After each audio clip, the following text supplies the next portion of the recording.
Major support for Out to Lunch Acadiana is provided by the law firm of Jones Walker, established in 1937 with over 375 attorneys in offices throughout the U.S., providing a comprehensive range of services to a local, national, and international client base. JonesWalker.com. Support also comes from Wyndham Garden Lafayette.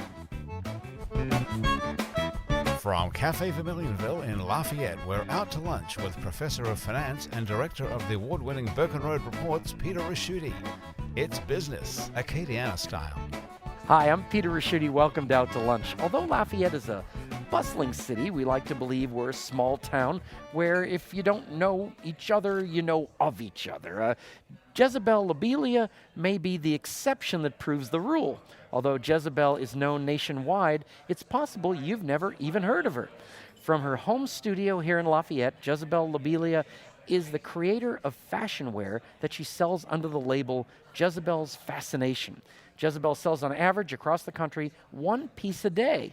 And in the world of handcrafted designer fashion, that's a significant success. Jezebel's company is called Jezebel's Fascination because the fashion items she's making are called fascinators. If you want to know what a fascinator is, you might want to take a look at our website, it's Acadiana.com, or on our Facebook page for photos of Jezebel's fascinators. But I'll do my best to describe them. They're creations of fabric and feathers that are worn on your head, kind of like an exuberant decoration you might see in a woman's hat at the Kentucky Derby without the hat. Jezebel, my apologies. I'm sure that you have a better description of your fascinators than that, but welcomed Out to Lunch. Thank you. Now, Karen Thibodeaux also makes fashion items. Karen's business, So What, SCW, designs and manufactures women's clothing. Karen is the creator of a line of Cajun-inspired clothing called VaCajun. Karen's company, So What, is headquartered in Branch, Louisiana, where the company is the biggest deal. In fact, it's the biggest private sector employer. Karen, welcomed Out to Lunch. Thank you. Now, Karen, according to the 2010 census, Branch, Louisiana has a population of 388. You employ 13 people and have $330,000 in revenue. Your business must have a significant impact on the economy of Branch. You're responsible for generating more sales tax for the city and more spending money than just about anyone else in town. As your business has grown and gotten more successful, have you felt a greater responsibility for the economic health of Branch? Has the business changed the way you live your life? I do feel very responsible for my employees, some of which are family members, and we like to try to keep it light and just have a good time at work.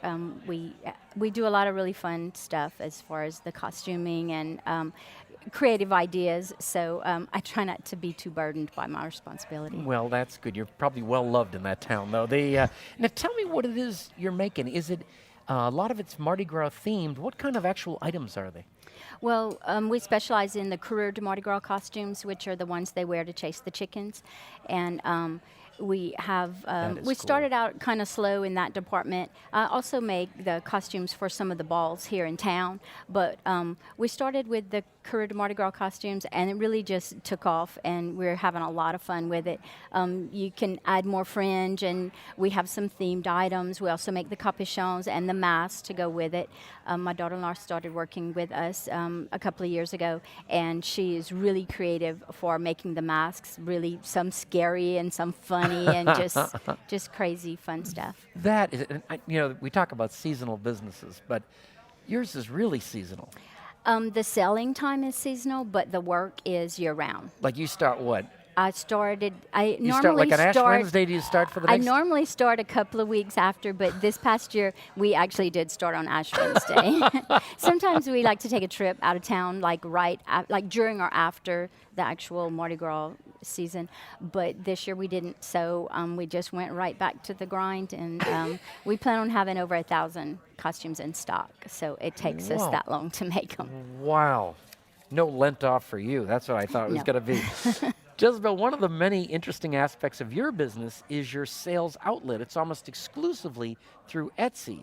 For anyone who doesn't know what Etsy is, it's a kind of democratic and creative version of Amazon.com, mostly crafts and people have online storefronts where they sell designer creations. You're a perfect example of how the internet has changed lives. Jezebel, in the past, you would have had to move to New York or Paris if you wanted to have a business selling specialty fashion items like fascinators. But now you can live in Lafayette and have the equivalent of a Parisian boutique in cyberspace. Do you think you can grow the fascinator business much bigger worldwide, or are you going to have to expand to maybe an additional product line? I have thought of additional products. I honestly have too many sales to be able to do that. I would love to do more costume stuff. I've actually been commissioned to do stuff like collars and corsets and that kind of thing. I just honestly don't have the time to do that. Now you're not seasonal. I guess you maybe have some right. periods, but yeah, Halloween is obviously the most busy.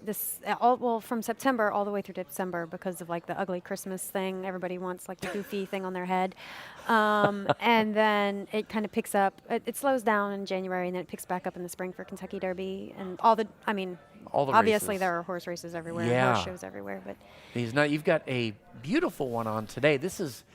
I guess you probably make ones that are larger than this, though. Do yes, you? yes, smaller or larger. Do you suggest hats for people? I guess that might be tough. Yeah, a lot of people come to me and say, "This is my dress. Can you match something for it?" And most of the time, somebody wants something floral. So. What do you? I'm sitting across the table from you, but what do you got going on in there? Well, this is Louisiana themed. It has the state flower, the magnolia. And the state insect, some honeybees, and it's got some moss under it. I was trying to figure out a way to incorporate some feathers to look like the pelican, kind of failing there. You have a little jail for state politicians. That's terrific. This is really going to work out. Now, what is your background, though? Were you at the UL? Yes, I did actually go to UL, but I studied sociology, nothing to do with fashion or no kind of design, no visual arts of any kind. But you must have had something inside you. Oh, I just love costuming. Like, I'm enthralled listening to Karen stories. Like, I'm so interested and I want to look them up. I do love costuming so much. How do we start with it? Do you start like on a piece of paper?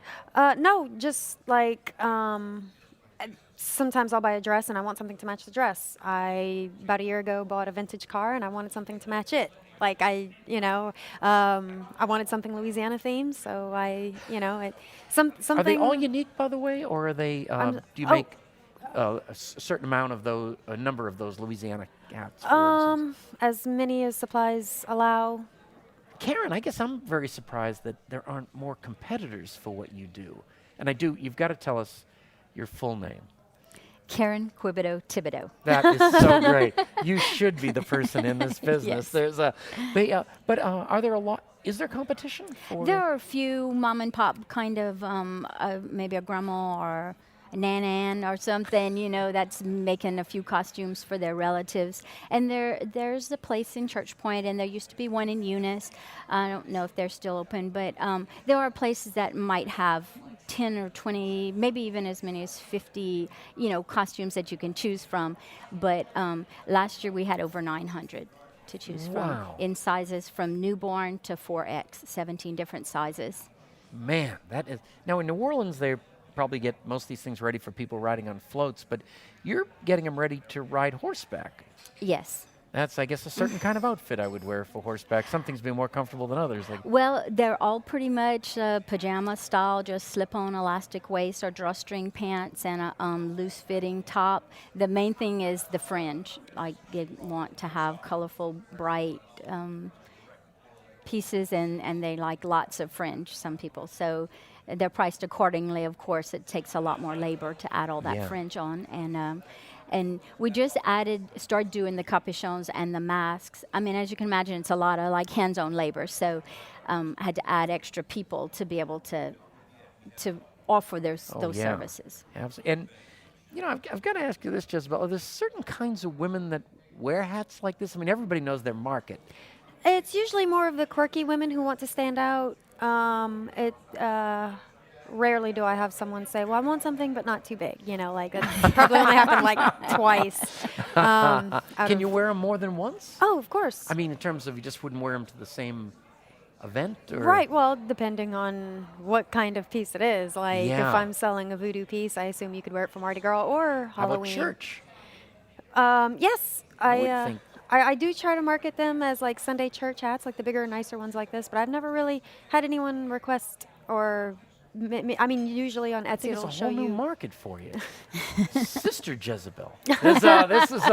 This could all work. Almost an oxymoron. Let me ask you both about you're creative people and such, but you had to learn business, right? I mean, there's accounting and a lot of issues. How did it happen? Is it like the bane of your existence, or you just got the hang of it? It's the less fun part of the business for me, is that kind of stuff. But if you don't do it, then you end up in a cell somewhere. So. Yeah. Yes, Well, once I got to pass like 3 employees for sewing, my next hire was a bookkeeper, accountant, secretary kind of person, and she keeps me straight on all that stuff. I don't even worry about it anymore. Oh, that is. And now we have, someone answering the phone, taking orders. Now that we have embroidery and screen printing and vinyl and rhinestone designs, it grew bigger than I could handle. And I'm really mostly interested in the costuming, so those other things I'm willing to let go of. I'm a little bit of a control freak, but I was able Have to. people told you that? Yes, that's usually when you find out. I was able to let go of a few of those things. And the name, VaCajun, what's going on there? Well, it's a Cajun that goes on vacation, or someone who vacations in Cajun country. Oh, all right. And so our Both ways. first shirt that we did has it looks like a dictionary entry on the back to define it. And our business cards are made like that too. But it's just things that you would wear when you're on vacation. And I've said VaCajun so many times that I can hardly say vacation because I start to say it and it comes out VaCajun. And great souvenirs. That's how Xerox if started. you're, You just keep using the trade name, and they now. Jezebel, you're all by yourself, right? I mean, I am. What do you do about this kind of stuff? I mean, you're selling a piece a day. I mean, you've got real revenue and such. Yeah. Hire someone else to do your taxes. Yeah, Like- okay. But you have to keep your own records and all Yes, that. yes, You have yes, like a I big do. shoebox. Like a little expandable Yeah, there's accordion files type thing. Yes. Do you have competitors? Oh yes, and every day, like I see more and more on Etsy. So yeah, Do you like ever- I feel like there was only a handful when I started, and now like every time I turn around, there's somebody doing something very similar or almost exactly the same as me. Yeah. I mean, these are beautiful and they take a lot of work. How much do you charge? 30 to 110. Okay, Jezebel, your clients, just being on the internet, are they outside of the U.S.? Are they? Yeah, everywhere. I'm shipping one to New Zealand today. I breach a new country like every month. Most recently was Cyprus. Yeah. Wow. Yeah. You're listening to Out to Lunch. My guests are Lafayette fashion accessory designer Jezebel Lobelia and creator of the VaCajun label, clothing designer and manufacturer Karen Thibodeaux. Karen, how do you get the word out? I mean, do people on horseback say, "Nice outfit, where'd you get it?" There's maybe, I'm maybe, not I sure. don't know. Well, because there's not a lot of options, I suppose, for them to shop from, they do ask each other. And now that social media is so popular, we use that a lot the last couple of years. And people are actually searching for that kind of thing. So And do they buy it online or do they come to see what you've got? they mostly come to see what we have, but we do have a website, and we have sold them to people in Chicago and all over. And they're either planning to come here or they're from here and they're having a party there, and they want to show people what our crazy Cajun heritage is all about. So, But you've been so humble about this, and you almost seem like you discovered this whole thing by accident. But how really do you do it? I mean, did you wake up one day and thought well, actually, there's naked people on horses and need clothing, or there's no. Actually, when I was in college, I met someone who did some sewing and needed some help, and so I helped her out. And then she ended up doing some Mardi Gras stuff, and so I learned mostly about the costuming here in town, like Crew of Apollo, Crew of Bonaparte. I worked for them for many, many years. And so I was doing more of the big stage with lots of sequins, and that was fun too for a while. And when I no longer worked for her, I was busy raising kids and everything, so I decided to just try it on my own. And made costumes for the kids? No, like try to business to your own. have my own business. Sit still. I'm going to I'm putting this on you. So actually, they did have to serve as models quite often. I have some really cute pictures of them. But anyway, and I try almost everything on. If I can put it on, I put it on and look in the mirror because it's just great.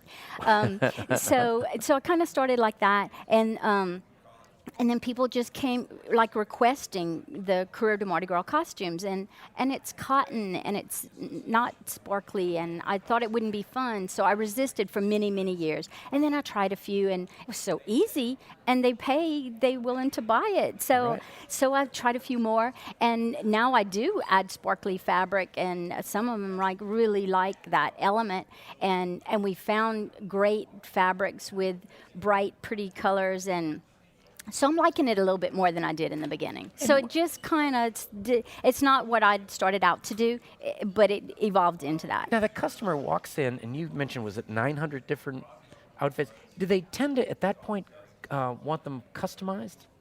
Sometimes they do. Even with that many choices, we do offer a custom service, and they can pick, all my fabrics are out and available for them to look at, and they can pick different elements and put them all together, and we'll custom make a costume for them. You got to make them loose fitting because they got to be able to pick up the chicken. Well, and eat and drink and run, and they do lots of things in those costumes. That's right. Now, Jezebel, Karen, this is the part of the show we like to call your brother-in-law. And picture this. You're finally finished work after a long day and looking forward to watching Netflix when your phone rings. It's your brother-in-law. Normally, he only calls when he wants to come over with a new girlfriend so he can impress her with his cool family. But this time, things are a little different. He wants some advice. So, Karen, I'll start with you. Your brother-in-law says he went to New Orleans for the weekend, and he happened to stumble on a whole new market for you, drag queens. He always thought RuPaul was making up all of this, but it's true. There's linebacker-sized guys out there desperate for cute outfits. His idea is you make a line of plus-size ball gowns, and he'll go to New Orleans and sell them. You split the profit 50-50. What do you say? I would definitely be into that. Wow. I actually have done that because I worked for Apollo for many years. Oh, really? Oh, yes. Right. About 10 years I did their costumes. Wow. So I have already done that. Thinking I made up a whole new thing already in this business. That is that's the best response we've ever got. It is great fun, and they want the biggest and the best, and they don't mind spending money on it. So they are lots of fun to work with. So I would definitely do that deal. Now, Jezebel, your brother-in-law is calling with a great idea for growing your business. He's aware that fascinators haven't typically been a big fashion item down here, but he went to the Gators game over the weekend, and he's come up with a genius idea for you, the Fascinator Gator. It's a fascinator with a gator head, and he thinks they'll sell like hotcakes at $25 a fascinator gator. All he wants is a 25% commission for each sale item for coming up with the idea. What do you tell him? I've actually already thought of alligator voodoo pieces. Unbelievable. However, I think $25 would not be worth the time. Not be worth it. Because alligator heads are a little expensive. Yeah. Do you spend a certain amount of time thinking about kind of what's the next thing? I don't force it. It's creativity. So when I stumble upon it, it happens. Were you a hat person before? No, I have a very small head. I have a child-size head. Had to have a child-size motorcycle helmet. You use little, like anything, it's all child-size. And so I was really upset. So I was like, well, cocktail hats. And that's where I started getting into it. So you couldn't find a hat in your size. Mm-hmm. That is great. By the way, you're kind of a tiny person, so it's not like you're 6'5", 250 with a child's head. Because radio, I think it's important to stop these things before they get carried away. And Karen, you've impressed me already with the lines that you've kind of just kind of secretly branched off to there. Is there anything in the Mardi Gras world out here that seems like a likely candidate to expand into? Well, I'm a bit of an inventor, so I'm always looking to do something new. In fact, when we were in town earlier, on our way here, I'm working on some headpieces that have that need to move. So I went down to the hobby shop and talked to the guy, and he's going to hook me up with some battery-operated gizmos. So yeah, that'll be different for me. It's maybe not new in the whole world of Mardi Gras, but it adds another element of my business, what I can offer people. Well, I bet that's one of those things where you get a couple of people to use it, and then he was amazed. He was like, "This is great." I said, "Well, I will definitely show you a picture after it's done," because he couldn't even imagine it. So well, we talked about the fact that Jezebel's academic background isn't necessarily in this direction. What about yourself? Were you always this kid? I guess I was pretty adventurous, thinking of things to do. But I also it was USL back in those days, and McNeese both. And my degree is in home ec ed, so it's kind of sewing part at least, home ec-y. But and I did teach school for a couple of years. But at what level? I taught kindergarten first, and then I taught home ec. So I went from the babies to the I would need medication. So but it's that's pretty. Good that you it is a really hard job, and this is a lot more fun.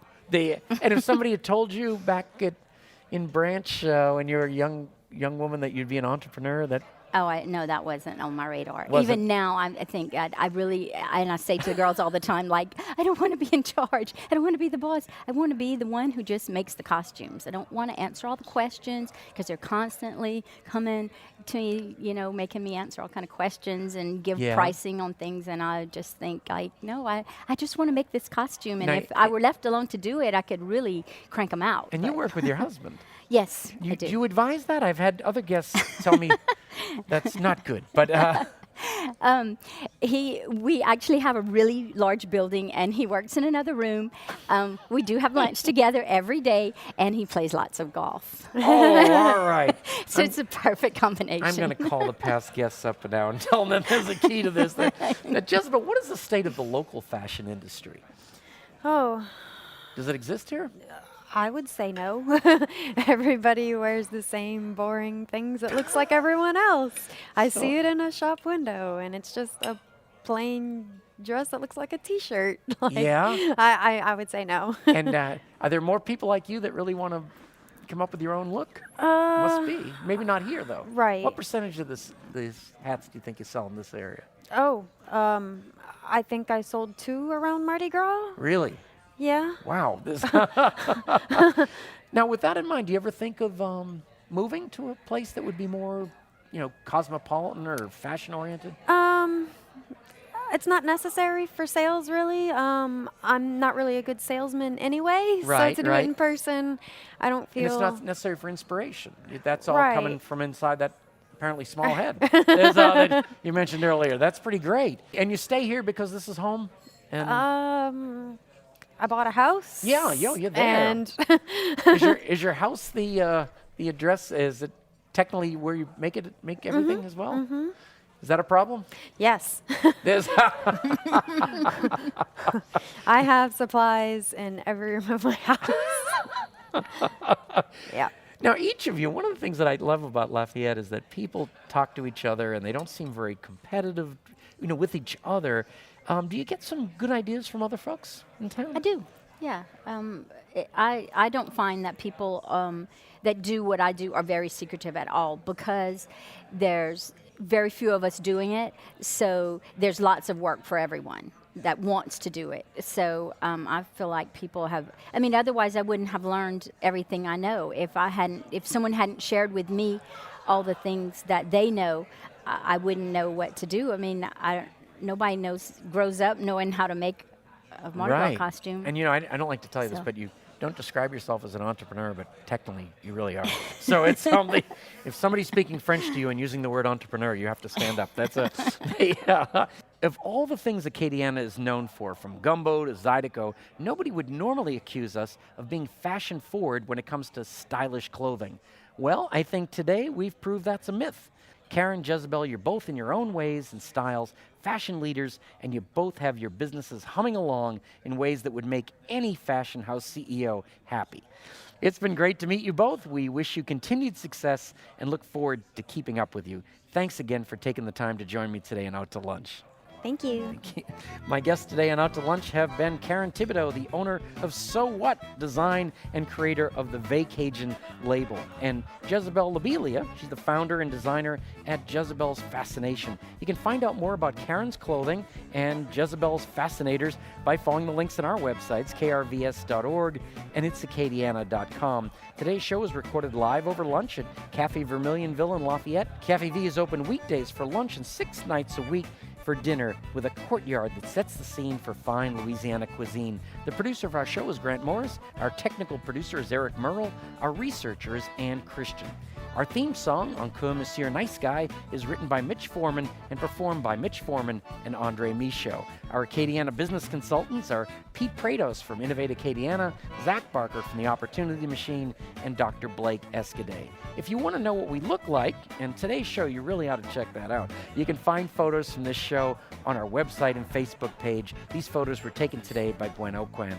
You can get the show as a podcast. You can listen to past shows. You can keep up with us on all kinds of social media by going to our websites, itsacadiana.com and krvs.org. Support for Out to Lunch Acadiana comes from Wyndham Garden Lafayette, located off Pinhook near Calise Saloon. Wyndham Garden Lafayette is pet and family friendly with free parking and free Wi-Fi. Additional support comes from ABiz Magazine and AcadianaBusiness.com, the essential information source for business decision makers throughout the One Acadiana region. Out to Lunch is a production of INO Broadcasting for itsacadiana.com and KRVS 88.7 FM. I'm Peter Ricchiuti. Thanks for joining me. I look forward to meeting you again next week around the table here at Cafe Vermilionville for more business, Acadiana style, on Out to Lunch.